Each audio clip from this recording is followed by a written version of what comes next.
Hi everybody, and a warm welcome back to Maple Leaf Customs. I'm Andrew, and on the bench today is a 1:64 scale custom 71 Hot Wheels El Camino. Check out that flame job. And it looks like Doc Brown has gone to work on this one because it's all hopped up with jet engines and some kind of flux capacitor in the back.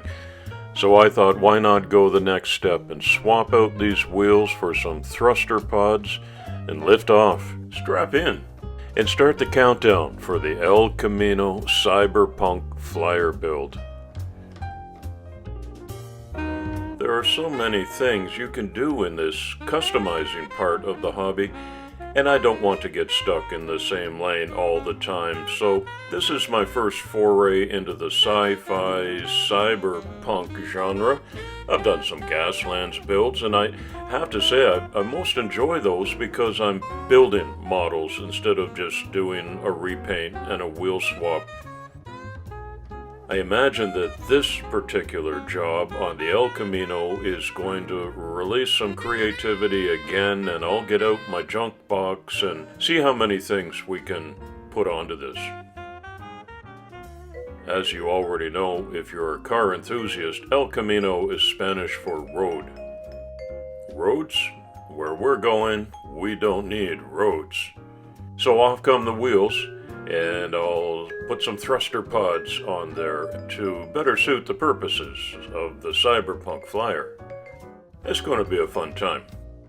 I want to draw your attention to some upcoming builds. First of all, for the Four Horsemen's 2022 calendar in the month of January, I've been invited to be the guest horseman for that, so I don't want you to miss the dairy delivery job. The Diecast International Builders are doing a Mercedes build in March. I'm going to do another entry in my own Fury Road inventory, and most importantly, my second anniversary Porsche 2 Invitational. Get all subbed up and hit the notification bell so you don't miss any of these exciting upcoming builds. Here's where we say goodbye to that awesome flame job on the El Camino, and once all that original paint has been stripped off, I use a couple of different attachments on my Dremel tool to take any residual paint off of here. But I did have to get a little pick out to get inside those engine thrusters on the back, and after the brass brush, it's looking pretty good at this point. Today's community shoutout goes to Calibre 50 Customs, and I'm inviting you to follow the link in the description and visit Tom and see some of the really interesting work that he's done. Very creative stuff and at a very high level of skill. Make sure to give him a visit and a thumbs up and a sub. I'd appreciate that a lot. In case you've ever wondered how soft your die-cast metal is, this is me taking off a door handle with a lady's fingernail file. And I'm putting a piece of styrene inside each of the side windows because in space you don't want to roll down your window. And when I'm all done, this will be painted up the same and look like part of the metal cast body. I go to work on the tailgate of the El Camino and cut it right off, and with my ever handy styrene sheets I'm putting 2 rear flaps on there. Is this true to the laws and principles of avionics? I don't know. I've never flown one of these. In keeping with the futuristic theme of this, I've removed this flux capacitor and I give it a quick spritz of metallic purple. I've got a pretty good stack full of these organizer boxes, and each one of them is filled with little various parts I've collected over the last little while, and I'm trying to select things that would suit the style of a cyberpunk flyer. Here are some smaller pieces here. They're mostly metal, but whenever I take anything apart, I save the washers and the bearings and the clips and the elbows, and I'm just trying to imagine by looking over this whole inventory, what would serve a practical and a cosmetic purpose. Remember, imagination is the key. Here's from my watch repair kit. I can use something like that. The smaller the better, as you know. These are rhinestones, clear and colored. From the craft store, I have several different types of very soft, flexible wires. And this is from a dumpster diving excursion. 3D printed parts include the thruster pods and some hatches and sci-fi looking pieces. They all get applied with some super glue on the bottom of the chassis, which I've sanded smooth, taking off the original El Camino exhaust that doesn't suit a Cyberpunk Flyer. And little by little, this is going to grow into an interesting looking sci-fi vehicle. An important stage in every build is the primer.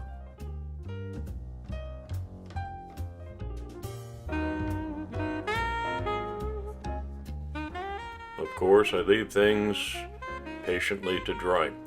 Now, weathering a Cyberpunk Flyer. I start with some black wash because I want it to look like it's got about 8 million miles on it already. And because it's an intergalactic theme, I'm going to work on a meteorite diorama today. This is just a piece of regular styrofoam, and I use some lids from different sized jars to press in an impression of some impact craters that I cut out with my craft knife. And now, just like icing a cake, I take some of this drywall compound and just schmutz it all over everything. I've been having fun with these little dioramas lately, and here's another outlet for creativity. Back to the chassis bedazzling, I put some of these different colored rhinestones on here. I don't know, some landing lights, signal lights, and whatever you want them to be. I've twisted up a couple of these fine wires. I thought I would put them in a small loop like this. What purpose does that serve? I don't know. Use your imagination. Some of the colored wires and cables go underneath, connecting A to B. Everything is well super glued down. To highlight some of these add-ons, I'm using metallic silver. It'll get another black wash on top of this to blend in a bit, but now it stands out a little more. This middle section that I'm painting is actually going to be what holds it on a stem on the diorama. Jet engines get touched up, but they won't be so clean and shiny when the whole weathering process is finished.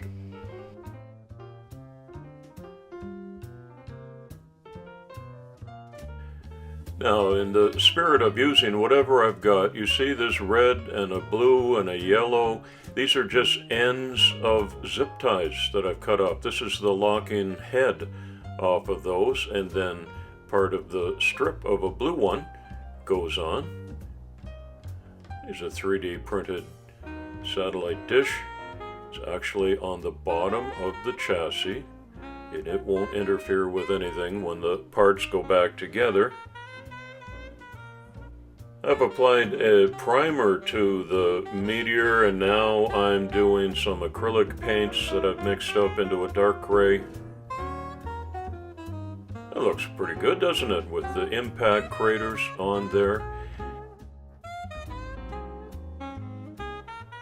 Now with my airbrush, you see what I'm doing? This is the light side of the moon, and this is the Pink Floyd side of the moon. If you catch that reference, leave a comment below. I'm sure a bunch of you will. The flaps and the engines get detailed now, and out comes more of this very interesting multicolored craft wire. I've always wondered, what use will I get out of this? Well, today's theme fits the bill perfectly. A little bit on the side door, some more twisted wire on the hood. And here's another piece of a zip tie, and this is going to look like a Knight Rider light bar to cover the El Camino headlights. I'm not at the final stage yet, but I am ready to reassemble the parts that I've got so far. And I have done some dry fits throughout the process at different stages to make sure there's no interference with the body to the windshield or the windshield to the chassis. And everything is clean and green, and this is the sort of the first look at what it might look like. Now, I did not film, accidentally, the painting of the body, but I mixed up this light blue, and then I gave it a shot of some space glitter on there. And why the clock? Well, Michael J. Fox's license plate said, out of time. And when this El Camino hits 88 miles per hour, flames happen. Maybe it's a time-traveling El Camino. It's a fast one, that's all I know.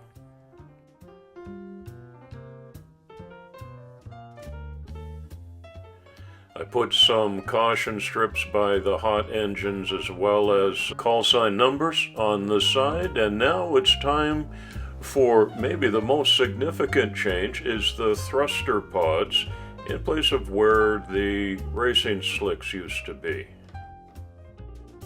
Super glue is the medium of choice. And look at that. Now it's ready to lift off. A little more black wash as promised to go over that silver highlighted hatches in the thruster pods once again, and where the flames and exhaust come out of the engines, of course, dirtied up. And I went over the body with the black wash as well to give it some space dirt. Let's have a closer look now. I'm very pleased with the transformation that has happened here. Satellite dishes in gold to offset some of the silver and gunmetal gray that's all over everything. My flux capacitor in metallic purple. Landing lights, signal lights, cables. Probably got some air conditioning unit in there. I don't know. Look at that. It looks totally transformed, and I think space ready. Leave your respectful comments below and tell me what you think about the Cyberpunk Flyer. It was pretty souped up to begin with, and I'm not sure what Hot Wheels had in mind with the original casting. It was already halfway to this, so I just went the extra step for liftoff. Here it is on a model airplane stand. A close-up of all the doodads and gizmos on the bottom. Now on its own Star Trek, flying past this meteor. I was happy with that. I hope you enjoyed it too, and you'll come back again soon and often. It's coffee time.